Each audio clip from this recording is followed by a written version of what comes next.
नमस्कार, स्वागत है आप सभी का। आप देख रहे हैं इंडिया डेली। मैं हूं आपके साथ गीतू चौहान और बता दें आपको, चंद घंटों में पेश होगा बजट 2026। लोगों में इस बजट को लेकर काफी उत्सुकता है। उम्मीद है कि टैक्स सिस्टम को और ज्यादा सरल बनाया जाएगा। आम आदमी के लिए टैक्स भरना आसान हो जाए, कम कागजी काम हो और परेशानी भी कम हो। तो महंगाई से राहत देने के लिए कुछ जरूरी चीजों पर टैक्स घट सकता है या सब्सिडी बढ़ाई जा सकती है ताकि लोगों की जेब पर बोझ कम हो। सरकार कैपेक्स यानी पूंजीगत खर्च पर बहुत जोर देगी और इससे देश में नई नौकरियां पैदा होंगी, अर्थव्यवस्था तेजी से बढ़ेगी और लोगों को फायदा होगा। तो वित्त मंत्री निर्मला सीतारमण संसद में केंद्रीय बजट 2026-27 पेश करने वाली हैं और यह उनका लगातार 9वां बजट होगा, जो एक बड़ा रिकॉर्ड है। देश की पहली महिला वित्त मंत्री के रूप में वो इतिहास रच रही हैं, क्योंकि इतने लगातार बजट पहले किसी ने नहीं पेश किए हैं। और ये बजट आज रविवार यानी 1 फरवरी को सुबह 11 बजे पेश होगा, जो भारत में पहली बार वीकेंड पर हो रहा है। लोगों को उम्मीद है कि इस बजट में टैक्स को और आसान बनाने पर खास ध्यान दिया जाएगा। तो टैक्स सिस्टम सरल होगा ताकि आम आदमी को कम झंझट हो। महंगाई से लोगों को कुछ राहत मिल सकती है।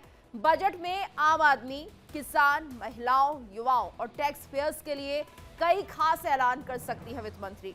तो देश के नागरिकों को इस बार के बजट से कई चीजों को लेकर काफी उम्मीदें हैं। तो बजट में क्या कुछ संभावित घोषणाएं हो सकती हैं, उनके बारे में भी बात करते हैं। तो आपको बता दें, आम बजट 2026 में जलवायु अनुकूल स्वच्छता सेवाओं के लिए लंबी अवधि की फंडिंग व्यवस्था को प्राथमिकता दी जानी चाहिए। वहीं आपको बता दें कि काउंसलिंग और भावनात्मक मजबूती जैसे रोकथाम वाले उपायों को भी बढ़ावा देने की जरूरत है।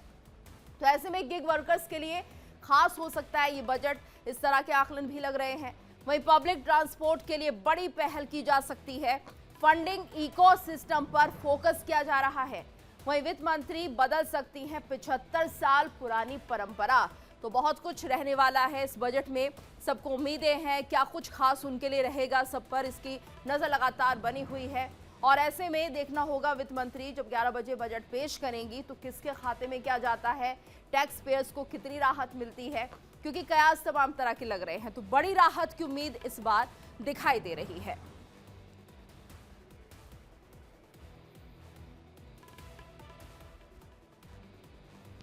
तो देखिए, सभी के लिए इस बार बजट में बहुत कुछ देने की उम्मीद जताई जा रही है, यानी कि कुल मिलाकर बहुत राहत मिलती हुई नजर आएगी। महंगाई पर लगाम लगाई जा सकती है, जिस तरह से कहा जा रहा है। आम आदमी के लिए बहुत कुछ खास देने वाला ये बजट होगा। साथ ही साथ मिडिल क्लास पर काफी फोकस किया गया है। तो पहले भी हमने देखा जिस तरह से टैक्स स्लैब्स बनाए गए थे, नए स्लैब्स बनाए गए, लोगों को राहत दी गई। और ऐसे में इस बार क्या जो टैक्स पेइंग इनकम है उसको बढ़ाया जा सकता है, यहाँ थोड़ी राहत मिल सकती है। तमाम तरह की उम्मीदें हैं। और ऐसे में क्या कुछ प्रोडक्ट्स पर छूट दी जाएगी, किसमें जो कीमत है वो बढ़ाई जाएगी, सब्सिडी कहाँ लगाई जाएगी, कहाँ घटाई जाएगी, तमाम ऐसी जानकारियां आपसे जो कि प्राप्त होने लगेंगी 11 बजे जब बजट पेश होगा। और लोगों के लिए काफ़ी खास ही रहेगा। इस तरह के जो आकलन है वो पहले से ही लगने शुरू हो गए हैं। तो आज 75 साल की परंपरा भी टूटती हुई दिखाई देगी। 9वीं बार बजट पेश करेंगी निर्मला सीतारमण।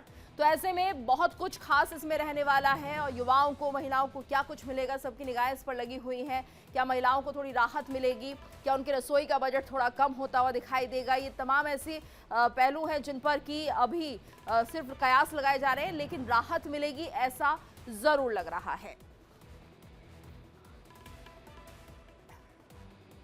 और इस वक्त हमारे साथ हमारे संवाददाता भी लगातार जुड़े हुए हैं। हमारे साथ विकास सबोल जुड़े हुए हैं, देवेंद्र हमारे साथ बने हुए, मुक्ता पाठक भी हमारे साथ जुड़ी हुई हैं। और ऐसे में हम जानते हैं कि आखिर क्या कुछ लोगों की उम्मीदें हैं। विकास, सबसे पहले आपका रुख करेंगे। अगर हम बात करते हैं जम्मू की, तो यहाँ पर क्या लग रहा है इस बार देश का जो बजट पेश होने वाला है, कितनी उम्मीदें हैं निर्मला सीतारमण से और किस वर्ग को किस तरह की उम्मीद यहाँ पर लगती हुई दिखाई दे रही है, उनके लिए राहत मिल सकती है, क्या जानकारी? देखिए, जम्मू कश्मीर में जो ज्यादा आमदनी है वो पर्यटकों से होती है, तो ऐसे में कहीं ना कहीं पर्यटन को बढ़ावा देने के लिए जो कहीं ना कहीं ये सोच है कि सरकार जो है कुछ ऐसी स्कीम लाए जिससे पर्यटन को बढ़ावा मिल सके, ताकि जो रोजगार है वो यहाँ पे युवाओं को और मिल सके। देखिए, लगातार पिछले काफी समय से देख रहे हैं इंफ्रास्ट्रक्चर पर बहुत काम हो रहा है। एक्सप्रेस वे बन रहे हैं, रेल मार्ग बन रहे हैं, कश्मीर तक रेल पहुंच चुकी है, उसको आगे लेके जाना है। तो ऐसे में टनल बन रही है, तो कहीं ना कहीं इंफ्रास्ट्रक्चर पे भी काम करना बहुत जरूरी है, क्योंकि जितना इंफ्रास्ट्रक्चर स्ट्रॉन्ग होगा उतना पर्यटक जम्मू कश्मीर में ज्यादा आएगा। ऐसे में कहीं ना कहीं इसको लेकर लोग जरूर उम्मीद लगाए बैठे हैं। स्पेशल पैकेज की भी बात लगातार हम लोग दबे सुर में बोल रहे हैं कि जम्मू कश्मीर को स्पेशल पैकेज भी जरूर चाहिए, ताकि कहीं ना कहीं पर्यटन को बढ़ावा मिल सके। उसके साथ साथ अगर बात करें लोकल लेवल पर, तो आज की डेट में लोग ज्यादा जो एमएसएमई में डिमांड कर रहे हैं कि उसमें कुछ स्कीम्स लाई जाए। खासकर पिछली बार जिस तरह से जो इनकम टैक्स की स्लैब में एक बहुत रियायत दी, तो कहीं ना कहीं एक जो लोग जो काम करते हैं उनको कहीं ना कहीं ये जरूर, जो जॉब्स करते हैं उनको जरूर कहीं ना कहीं एक और उम्मीद बन गई कि शायद इस बार भी कुछ रिलैक्सेशन जरूर मिले। तो कहीं ना कहीं खासकर देखें जम्मू कश्मीर में सेब की बागवानी बहुत होती है, केसर की बागवानी बहुत होती है। ऐसे में जो किसान लोग हैं या ये विक्रेता लोग हैं वो भी उम्मीद लगा के बैठे हैं, क्योंकि देखिए कई बार देखा गया है कि ट्रांसपोर्टेशन के कारण बहुत समय लगता है सामान मुंबई दिल्ली पहुंचाने में। उसको लेके किस तरह की योजनाएं आती हैं, किस तरह की स्कीम्स लाई जाती हैं, तो उस पे जरूर लोगों का ध्यान होगा जम्मू कश्मीर का। खासकर इंफ्रास्ट्रक्चर को लेकर एक्सप्रेस हाईवे बन रहा है, उसका काम गतिशील बनाने के लिए हाइड्रो प्रोजेक्ट्स हैं जो कई समय से जो है डिले हो रहे हैं, उनके लिए और पैसा है, ताकि जम्मू कश्मीर में जो रोजगार है लोगों का उसको बढ़ाने की बहुत जरूरत है। क्योंकि देखा जाए तो पिछले काफी समय से जम्मू कश्मीर में सरकार स्कीम तो बहुत ला रही है, लेकिन उतना रोजगार का सृजन नहीं हो पा रहा है जितना होना चाहिए। तो कहीं ना कहीं जो युवा है वो इस चीज को लेकर के जो सरकार से बहुत उम्मीद लगाए बैठा है। बिल्कुल, और ऐसे में ये भी देखना होगा विकास की, अगर युवाओं की हम बात करते हैं तो यहाँ पर क्या स्टार्टअप्स को और ज्यादा तवज्जो दी जाएगी, ये तमाम पहलू है जिन पर भी गौर करना ही होगा। और कहा यह भी जा रहा था कि स्किल इंडिया पर ज्यादा फोकस किया जा रहा है, मेक इन इंडिया पर फोकस किया जा रहा है, तो उसको लेकर क्या लग रहा है कि इस बार कुछ और भी ज्यादा बजट में प्रावधान किया जा सकता है? देखिए कई स्कीम्स हैं, स्किल इंडिया की स्कीम की बात करें या फिर महिलाओं के लिए कई स्कीम्स हैं, स्वावलंबी योजनाएं हैं। ऐसी योजनाओं पे भी जो है कहीं ना कहीं सरकार को सोचना होगा, क्योंकि देखिए युवा जो है वही रीढ़ की हड्डी है हमारे देश की। अगर उनके पास रोजगार होगा तो ही हमारे देश तरक्की कर पाएगा। ऐसे में स्किल डेवलपमेंट के कई ऐसी योजनाएं हैं जिसको लेकर सरकार लगातार जो है उस पर इन्वेस्ट तो कर रही है, लेकिन अब इस समय इन्वेस्ट ज्यादा करना होगा, उसमें ज्यादा जो है लोगों की उम्मीदें बढ़ गई हैं। आप देखिए पिछले कितने साल एमएसएमई के लोन्स बांटे गए हैं, बहुत ज्यादा स्टार्टअप्स शुरू हुए हैं, तो आप बिल्कुल, देख सकते हैं और ये लगातार देखिए विकास कई इस ऐसे बार जो फोकस है अभी प्रोग्राम से नहीं, जब से स्टार्टअप की ये जो थीम सामने आई और इसके लिए एक तरह से बजट एलोकेट किया गया, तो मुद्दा यही था कि आप नौकरी करने से अच्छा अपने खुद का काम करें। मुक्ता पाठक का हम रुख कर लेते हैं, हमारे साथ भोपाल से जुड़ी हुई हैं। मुक्ता, अगर हम बात करते हैं मध्य प्रदेश की, तो यहाँ पर क्या लग रहा है, क्या उम्मीदें हैं लोगों को आज देश के इस बजट से? और साथ ही साथ ये भी जानना चाहेंगे क्योंकि जिस तरह से युवाओं के लिए काम करने की बात कही जा रही है, स्वरोजगार की बात ज्यादा की जा रही है कि अब नौकरियों में ज्यादा लोगों को भरोसा नहीं है, बल्कि खुद का काम करें तो उसमें ज्यादा फायदा होगा, उससे देश की गति भी आगे बढ़ेगी और जो खुद का व्यक्ति का विकास है वो भी होता हुआ दिखाई देगा। बिल्कुल सही कहा आपने। लगातार हम कई जो है बार से देखते आ रहे हैं, लगातार जो है सरकार भी इस बात पे जोर दे रही है। जिस तरह से आत्मनिर्भर भारत की बात हो रही थी, उसी तरह से मध्य प्रदेश में भी लगातार जो है हम देखते हैं मुख्यमंत्री डॉक्टर मोहन यादव को, वो आत्मनिर्भर मध्य प्रदेश को लगातार जो है वो इनकरेज करते हुए आए। और अगर हम मध्य प्रदेश की बात करें तो यहाँ जब मेरी कुछ लोगों से बात हो रही थी तो लगातार ये बात सामने आ रही थी कि जिस तरह से जो है इनकम टैक्स में कुछ इस बार जो है राहत की उम्मीद लोगों को नजर आ रही है। उनको लग रहा है कि जो सैलरीड पर्सन खास करके लोग हैं वो उम्मीद लगा के बैठे हैं कि उनका जो है वो उसमें उनको काफी जो है राहत मिल सकती है। तो लोगों का ये जो है लोगों की बहुत जो है उम्मीदें इससे जुड़ी हुई है कि इनकम टैक्स में उनको रिलीफ मिले। और जहां तक आपने बात की खुद के स्टार्टअप करने की, युवाओं को एनकरेज करने की, खुद का अपना स्टार्टअप लगाने की, तो ये हम लगातार देखते आ रहे हैं। सरकार भी इसको प्रमोट कर रही है, चाहे वो मध्य प्रदेश की ही हम बात करें तो अलग अलग योजनाओं के थ्रू इसको प्रमोट करने की कोशिश लगातार हो रही है। जी बिल्कुल, और हमारे साथ दिल्ली से रजनीश भी जुड़ गए हैं। रजनीश, अगर हम बात करें क्योंकि 11 बजे का समय निर्धारित किया गया बजट पेश होने के लिए, फिलहाल क्या कुछ प्रक्रिया अभी चल रही है और कितनी देर में बजट पेश हो जाएगा? देखिए तकरीबन 11 बजे के आसपास निर्मला सीतारमण जो है वो बजट पेश करेंगी, लेकिन उससे पहले दिल्ली या ये बात की जाए, क्योंकि मैं दिल्ली में मौजूद हूँ, तो दिल्ली के लोगों की अगर बात की जाए तो हमारे साथ एक शख्स हमारे साथ मौजूद है, उनसे हम लोग बात करते हैं। क्योंकि अगर हम लोग कहेंगे तो वो जाहिर तौर पर ऐसा लगेगा कि हम लोग अपने आप से बात कर रहे हैं, लेकिन आम जनता क्या चाहती है, वो इस बजट से उनको क्या उम्मीद है, ये हम बात करते हैं। क्या नाम है सर? मेरा नाम प्रवीण शर्मा है जी। प्रवीण जी, ये बताइए 11 बजे निर्मला सीतारमण एक बार फिर बजट पेश करने वाली हैं, हाँ जी। क्या उम्मीदें हैं आपको सैलरी स्ट्रक्चर्स को लेके, इनकम टैक्स को लेके, तमाम दूसरी चीज़ों को लेके? इनकम टैक्स स्ट्रक्चर की जहाँ तक बात है, अभी इम्प्रूव हुआ था पिछले साल, लेकिन उम्मीद करेंगे कि और इम्प्रूव हो। और जो निम्न मध्यम वर्ग है, मध्यम वर्ग में भी 2-3 कैटेगरी आती हैं। जो निम्न मध्यम वर्ग है, उनको जिन परेशानियों का सामना करना पड़ता है, उनको ये ना करना पड़े, ऐसी उम्मीद करता हूँ मैं। देखिए, एक महिला बजट पेश करेंगी और महिला ही अच्छी तरह बता सकती है, क्योंकि पूरे घर का जो बजट है वो एक महिला ही तय करती है। उनसे बात करते हैं। कंचन जी, निर्मला सीतारमण 11 बजे बजट पेश करने वाली है, क्या उम्मीदें रहने वाली हैं आपकी और क्या चाहती हैं आप? सीतारमण जी हमारी एक महिला है, उसके नाते हम समझ सकते हैं कि वो बजट कैसा पेश करेंगी। वो सभी महिलाओं के हित को रखते हुए अपना बजट पेश करेंगी, क्योंकि जो मीडियम होते हैं, वर्ग के लोग होते हैं, वो फिर भी मैनेज कर लेते हैं। जो डेली कमाते खाते हैं, उनके लिए बड़ा मुश्किल हो जाता है। डेली वो क्या कमाएं और क्या खाएं, क्या बचत करें, वो बचत नहीं कर पाते। तो मुझे सरकार से पूरी उम्मीद है कि बजट सबके हित में ही आएगा। निर्मला सीतारमण तो पूरे देश का बजट जो है पेश करेंगे, आप अपने घर का बजट किस तरीके से मेंटेन करती हैं? अभी तक जो जिस तरीके से मेंटेन करती आ रही हैं, आपको लगता है कि जब बजट पेश होगा तो कुछ ऐसी चीज़ें आपको मिले ताकि थोड़ी राहत और मिल जाए? बिल्कुल राहत मिलनी चाहिए। थोड़ा बजट तो सबका ही ख़राब हो जाता है घर का, जैसे गैस सिलेंडर हो गया, हम लोग फिर भी मैनेज कर लेते हैं। मैं छोटे वाले जो लोग हैं, वर्ग के लोग हैं, डेली जो कमाते खाते हैं, मैं उनकी बात करती हूँ कि उनके लिए कुछ सोचना चाहिए सरकार को। और दूसरी बात, जो आजकल गोल्ड का रेट है या सिल्वर का रेट है, बहुत ज़्यादा आगे बढ़ रहा है, तो उसको देखते हुए, क्योंकि बच्चों की शादियाँ सभी ने करनी है, हमने भी करनी है, सभी ने करनी है, तो उससे बजट बोझा बिगड़ रहा है। सरकार को थोड़ा इसके ऊपर ध्यान देना चाहिए। देखिए, स्टार्टअप को लेके भी बात की गई थी। प्रधानमंत्री नरेंद्र मोदी ने कहा था कि आप लोग अपना स्टार्टअप करिए, सरकार मदद करेगी।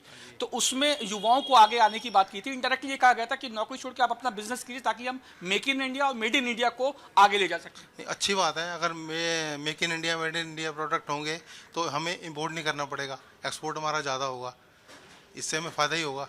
और उसके लिए और मतलब इंकरेज कैसे करें हम युवाओं को, ये जो है थोड़ा स्पेसिफिकली बताना चाहिए, ताकि और आकर्षित हों युवा। क्योंकि सरकारी मशीनरी में कुछ चीज़ें ऐसी होती हैं ना, जानकारी प्रॉपर मिले, ताकि हर बच्चे की, हर स्टार्टअप करने वाले की थोड़ी हिम्मत बढ़े, ये बात है। आपने सोने और चांदी की आपने बात कही, तो आप सोने चांदी के रेट को लेकर आप क्या कहेंगे? क्या चांदी, अगर कल की बात की जाए, चांदी 1 लाख से ज़्यादा गिर चुकी है, तो ऐसे में क्योंकि सोना चांदी लगातार भाग रहा है, तो आपको उम्मीद है कि कुछ सरकार इस पे ऐसा सिस्टम लेके आए ताकि जो कीमत लगातार जो बढ़ रही हो वो मेंटेन हो सके?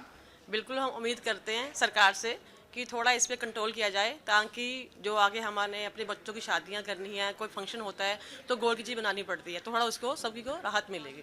आटा, दाल, चावल, चीनी, इन सब की अगर बात करें वो तो एक साइड ही हो गया, बिल्कुल इसको देखते हुए एकदम साइड ही हो गया। बिल्कुल, यानी रजनीश सोने ये माना चांदी को जाए लेके कि मैं तो कहता हूँ, कोई भी चीज़ जो अपनी एक्चुअल वैल्यू से इंक्रीज होती है, चाहे सोना हो, चांदी हो, कॉपर हो, डॉलर को देख लो आप, 92 एवर हाई हुआ है, आज तक का एवर हाई है। उससे जो हम चीज़ें इंपोर्ट कर रहे हैं, उसकी कॉस्टिंग बढ़ेगी, और आने वाले दिनों में ये असर बिजनेस पे भी पड़ेगा।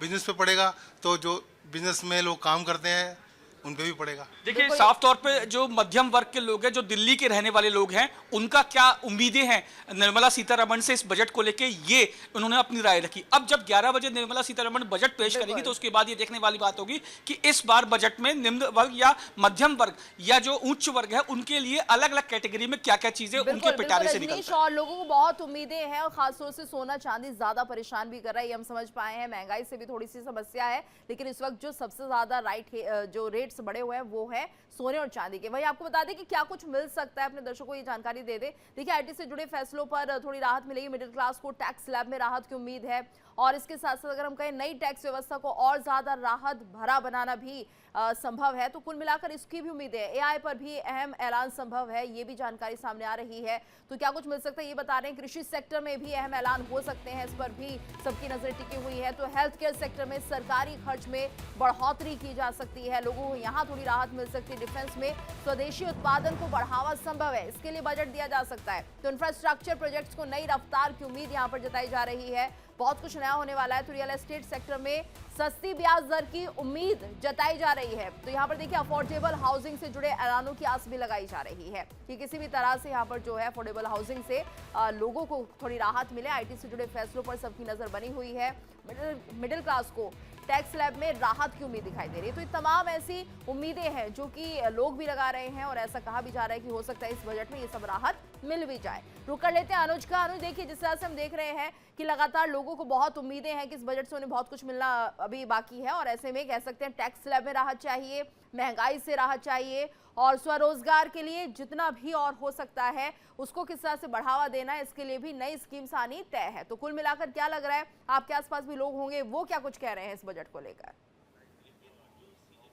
बिल्कुल, आज आम बजट पेश होना और अपने आप में इतिहास के तौर पर देखा जा रहा है, क्योंकि रविवार के दिन पेश किया जा रहा है और नवा बजट होगा पूर्णकालिक। मेरे साथ कुछ व्यापारी वर्ग भी लोग जुड़े हैं, आकर देखते हैं उनको क्या उम्मीद है और यूपी के लोगों को खास नजर इस बजट पर रहेगी, निगाहें रहेगी क्या कि यूपी को क्या कुछ खास मिलने वाला है। सर, आज बजट पेश हो रहा है और रविवार के दिन हो रहा, बेहद खास भी है और यूपी की भी नजरें रहेंगी इस बजट को लेकर। आपका क्या सोचना है? नहीं, मेरा ये सोचना है कि 2014 में जब देश ने पहला बजट पेश किया था, इस सरकार ने जब पेश किया था, तो उसमें उन्होंने कहा था कि केंद्रीय विद्यालय के तर्ज पर देश के हर ब्लॉक में एक केंद्रीय विद्यालय स्कूल खोला जाएगा। कि तो देश का व्यापारी और देश का आम नागरिक ये इंतज़ार कर रहा है कि आज जो है बजट में ये घोषणा होगी और हर ब्लॉक में केंद्रीय विद्यालय के तर्ज पर केंद्रीय विद्यालय स्कूल खोला जाएगा, जिसमें हम आम आदमी के और हमारे बच्चे जो है कम से कम पैसे में शानदार ए ग्रेड की जो है शिक्षा को ग्रहण करेंगे। दूसरा, हम लोगों की उम्मीद है कि इस बार जो है जैसा आर्थिक विशेषज्ञ भी बहुत दिनों से राय दे रहे हैं कि 15 लाख तक की जो इनकम टैक्स की सीमा है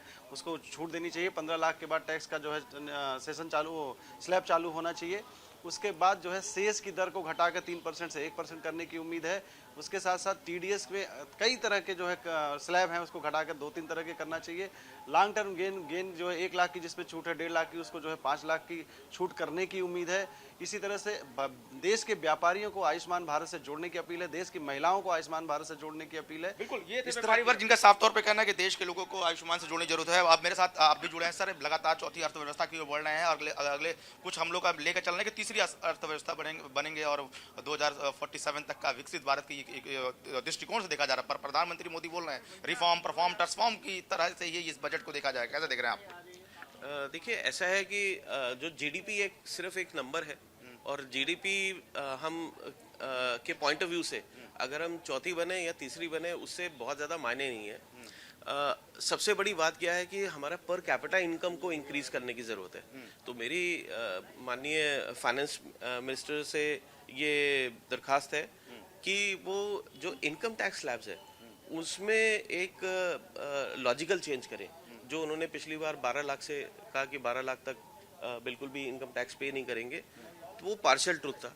तो इस बार हम लोग की उम्मीद है कि वो 12 लाख तक बिल्कुल कोई भी इनकम टैक्स नहीं, 12 लाख के बाद का स्लैब शुरू होना चाहिए। और दूसरा हमारा ये मानना है कि जो 24 लाख का स्लैब है, जो जहाँ से वो 30% का टैक्स स्लैब आ जाता है, उसको ऊपर करने की ज़रूरत है। और ये इसलिए कि जब तक लोगों के पास पैसा नहीं होगा वो खर्चा नहीं करेंगे। हमारी कंजम्पशन बेस्ड इकॉनमी है, तो वो इकॉनमी बूस्ट तभी हो पाएगी जब लोगों के पास एडिशनल पैसा आएगा।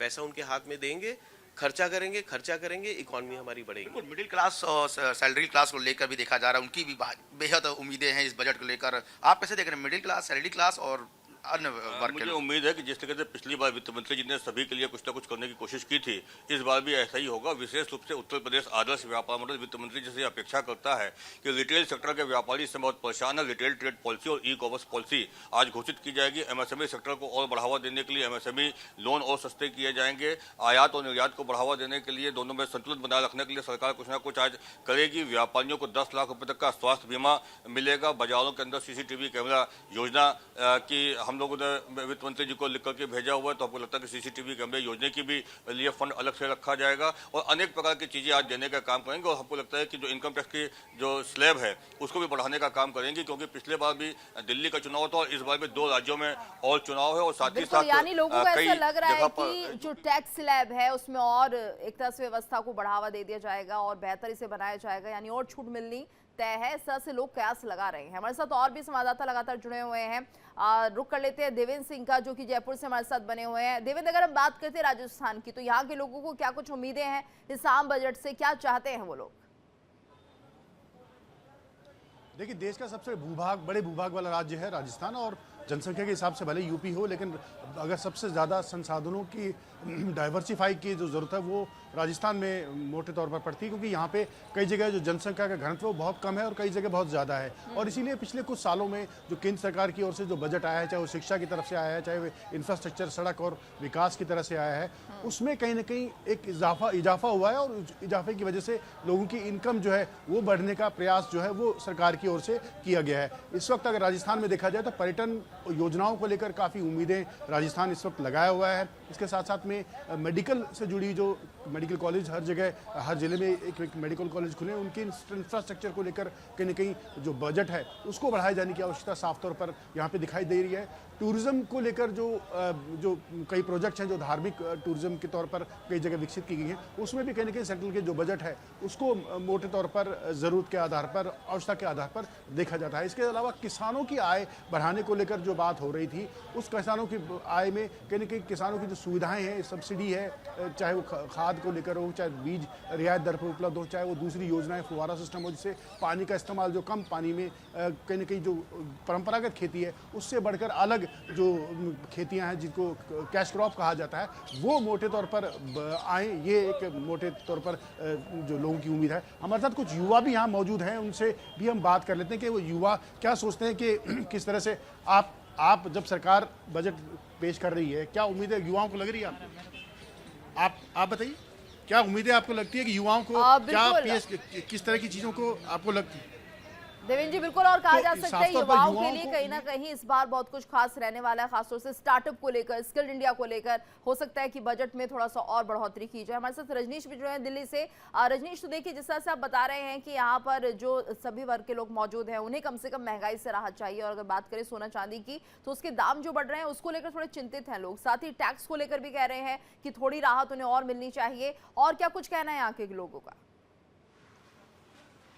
देखिए, मैं सीधे लोगों से ही बात करता हूं कि वो क्या चाहते हैं। हालांकि सोने चांदी की बात हो गई है, तमाम स्टार्टअप्स की बात हो गई है, लेकिन टैक्स स्लैब को लेके क्या लोगों का सोचना है, क्या लोग चाहते हैं, निर्मला सीतारमण से वो बात करते हैं।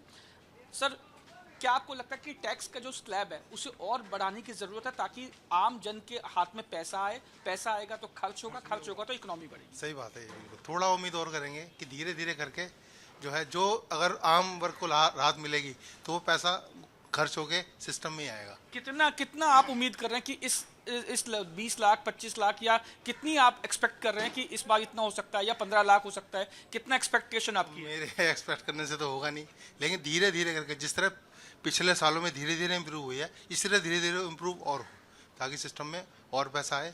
और एक बात मैं करना चाहूँगा कि शिक्षा और स्वास्थ्य, जो जितने भी लोग हैं, शिक्षा सबको मिलनी चाहिए। मतलब और स्कूल खोलने की जरूरत है। हाँ जी, केंद्रीय विद्यालय। हाँ जी, केंद्रीय विद्यालय और स्कूल खुले, हर बच्चा पढ़ सके।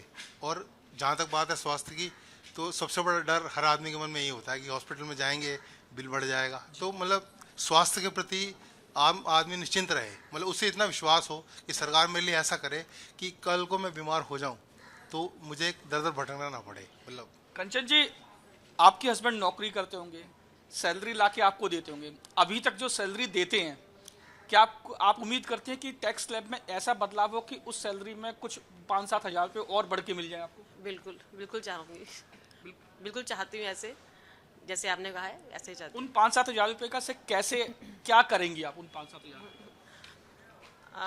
थोड़ी इन्वेस्टमेंट करेंगे और जी, ताकि थोड़ी काम आ सके, फ्यूचर में प्लानिंग कर सके। कुछ थोड़ी इनकम जब जोड़ते हैं हम तो बड़ा अमाउंट बन जाता है। अच्छा, तो आपको लगता है कि इस बार भी पिछली बार की तरह इस बार भी टैक्स स्लैब में कुछ बदलाव होगा जिससे जो मिडिल क्लास है उसको राहत मिलेगी?